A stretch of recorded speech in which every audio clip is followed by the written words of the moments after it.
This is the fifth video concerning sustainability, where I now will, in an anecdotal way, explore the question, has my subject, economics, or more specifically business administration, elements of sustainability in it?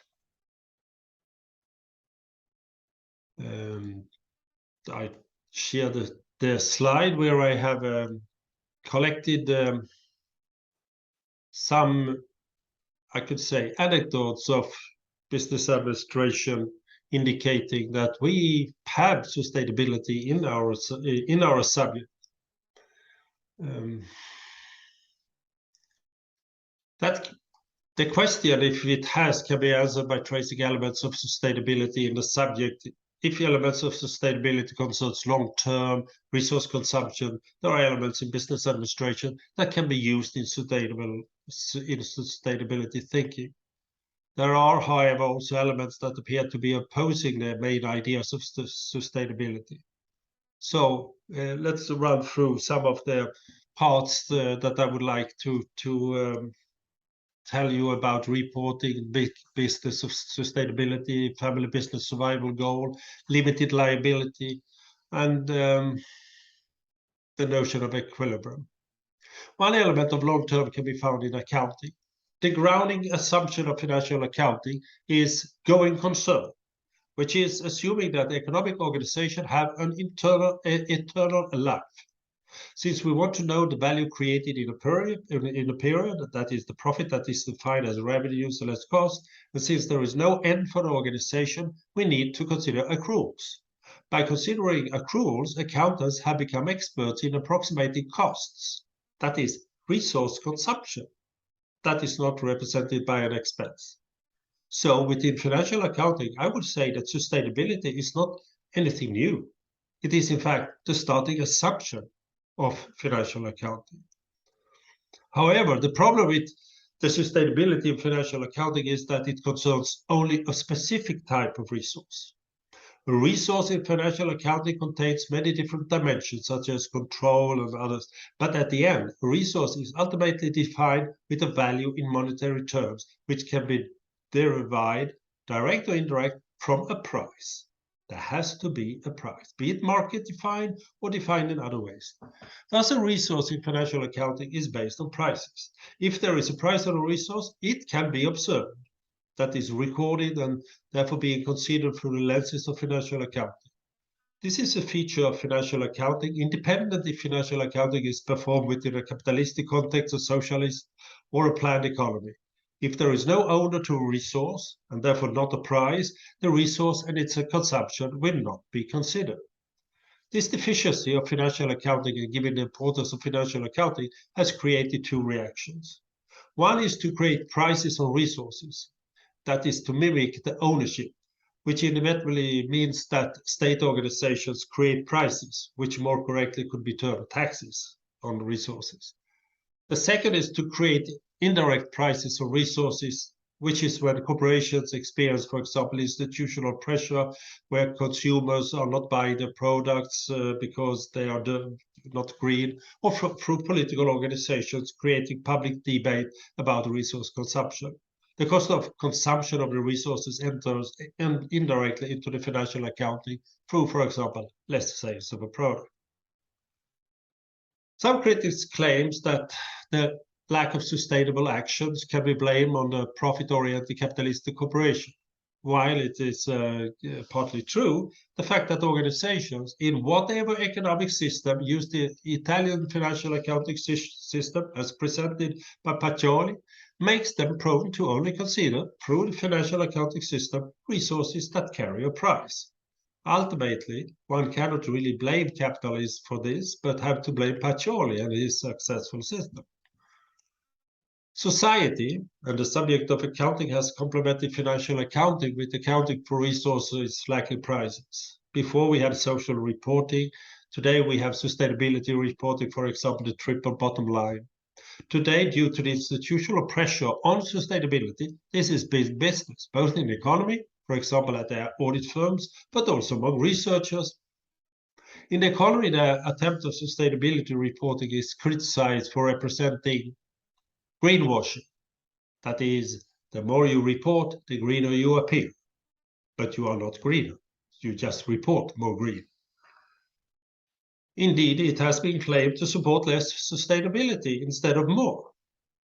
But to that critique, we can only say that Pacioli's system was not perfect at the start and has indeed developed, but still needs development. We can at least say that sustainability reporting exists and has become a natural part of the corporation's institutional promotion. The research on sustainability reporting is also a big business with many correlation studies.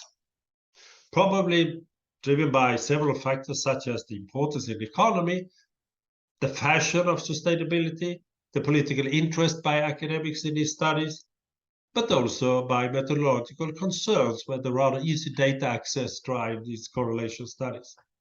Very seldom you will find a study that tries to correlate sustainability actions with sustainability reporting, probably because of methodological hardships.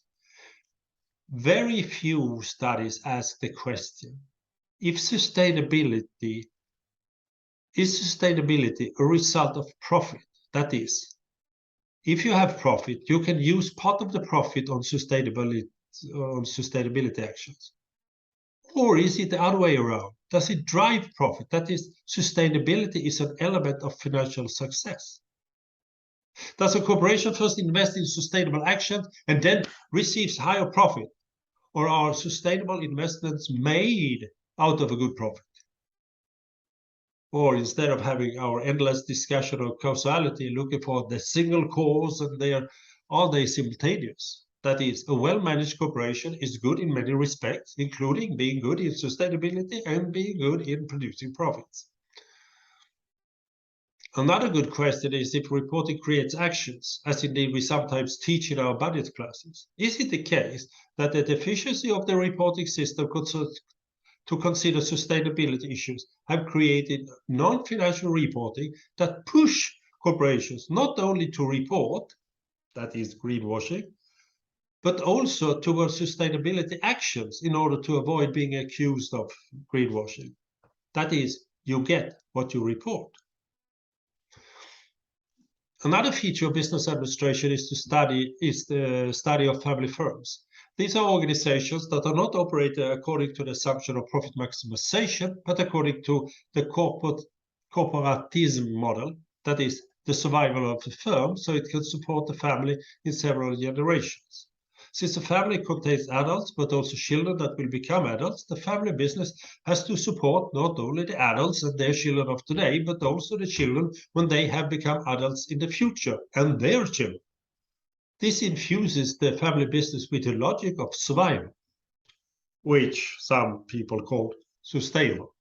Of course, sustainability of an organization does not imply sustainability actions per se, but at least sustainability in the meaning of handing over to the next generation in order to make them have at least the same opportunities or maybe also more opportunities than an outgoing generation. It is worth knowing, that we have taught the profit motive as the overriding corporate motive for more than 100 years. But the most frequent firm, the family firm, appear to have survival, not profit maximization as the overriding motive. Strangely enough, it was first at the year 2007 the family firm was given its own performance concept, which is social emotional wealth, from a study of olive oil mills in Spain by Gomez, Tacas, Nunes, Nickel, and Jacobson. Is it due to some ideological bias that has made researchers in economics so blind for the most frequent firm's motive? One founding principle of the modern corporation is limited liability. It was an excellent innovation of the 1800s that made the limited liability company such a success, since the corporation could attract more capital and therefore do more investment, since the investor did not risk more than the investment.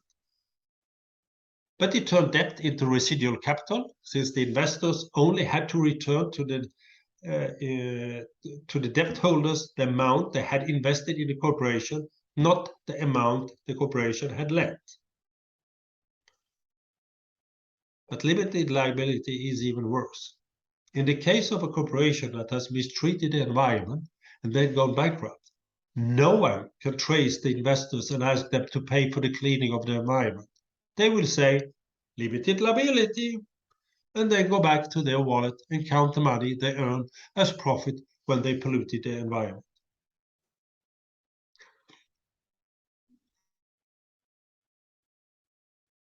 While there are many elements in the subject of business administration that do not appear to fit well with sustainability, there is one, equilibrium.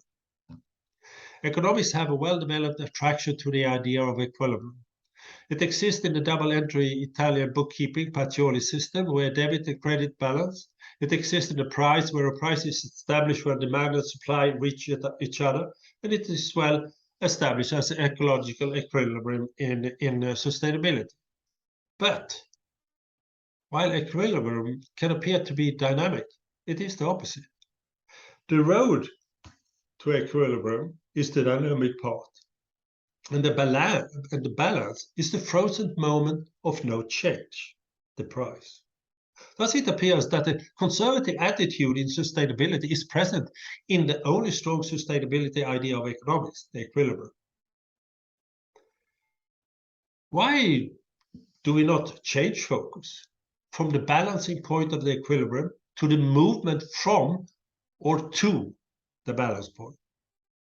We could instead focus on adaptability, that is, to be capable to change, to adapt. If something is happening, or even better, when nothing is happening and we create an action. We are moving. We are not in equilibrium. We are in the opposite. We could go one step further and stress changeability, that is, to be able to induce change among adaptive entities. Heraclitus said, pantarai, which means nothing is as it was. Thus, what exists is change, not some stable state like equilibrium. Maybe equilibrium, at least concerning human affairs, is just another word for inertia of institutions. Well, this sketch here, very anecdotal mentioning of some examples from my subject, business administration, indicate that my subject has some notions that is of value for studies of sustainability, but that at present it is not very yet well suited for considering sustainability. The reason is probably that the subject has been developed in describing the existent practice, which is its academic duty, and then maybe without intent been promoting what they found as something natural, that is praxis. With the conclusion from the preceding part, adding this part's anecdote, it is hard to avoid the conclusion that my subject has been part of legitimizing and promoting the system way of doing business. That is, it has not avoided wholeheartedly to be a reproductive actor of the ideology of society. I have one last example before concluding, which will indicate this, and that is the sustainability and the circular economy in IKEA and H&M.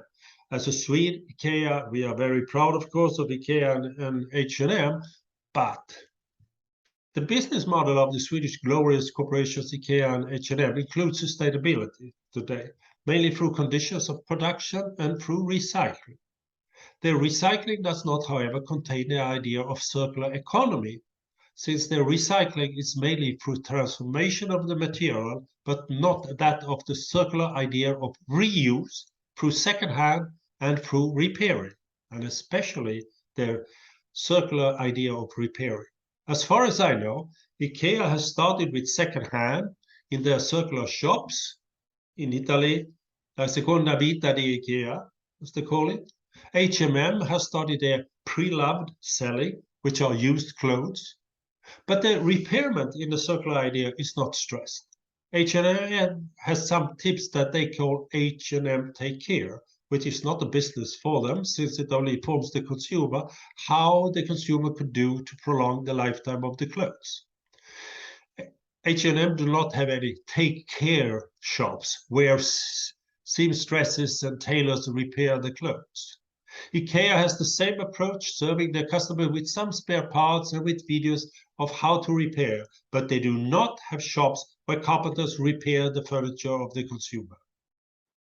There could be several reasons for H&M and IKEA to not enter into repairment, but one reason could be that the products have not been designed for repairment. That is, their products are not circular in this sense. They are not constructed with a circular intent. IKEA and H&M shows that it is possible to perform a business under the brand of sustainability, but without being strongly sustainable in the sense of being circular, including repairment of their products. The corporations were established under the era of fast consumption, where you do not repair your sofa, but buy a new sofa, and you do not stuff a sock, but buy a new one. Today, they have entered recycling, since the sofa can be burned, that is recycled in a manner, and they also can be recycled for being converted into insulation material. That is as far as sustainability reached today. Yet, I've seen proud presentations at universities where IKEA and H&M managers are presented as heroes of sustainability. But they are not presented as criminals of circularity. Academia, ridden by the ideology of sustainability, is not capable of critique, especially not if the critique would imply critique of the social system of capitalism. Maybe they should be demanded to declare not only their position regarding sustainability, but also their position in the class struggle.